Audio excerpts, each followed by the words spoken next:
टरबूजच्या बिया अगदी सहजपणे कशा काढायच्या आणि त्यापासूनच रिहायड्रेशन ज्यूससुद्धा आपण इथे बनवणार आहोत। टरबूजचं मागचं पुढचं टोक कापून घेतलं, त्यानंतर साईडचा भागसुद्धा इथे कट करून घ्यायचा। त्याचे आता 2 भाग करून घेतले। आता व्हिडिओमध्ये दाखवते या पद्धतीने त्याच्या स्लाइस करून घ्यायच्या। आणि हे बघा, एकाच साईडला तुम्हाला ह्या बिया दिसत असतील, तिथे फक्त अशा पद्धतीने कट करून अगदी सहजपणे ह्या बिया मोकळ्या होतात।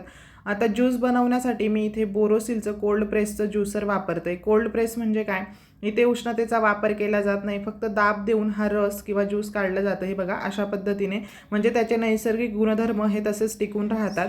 आता यामध्येच मी थोडासा पुदिनासुद्धा घातला आहे। नंतर ज्यूस तयार झाल्यावर यामध्ये थोडंसं काळं मीठ आणि 1 चमचाभर साखर घातली। साखर तुम्ही इथे स्किप करू शकता।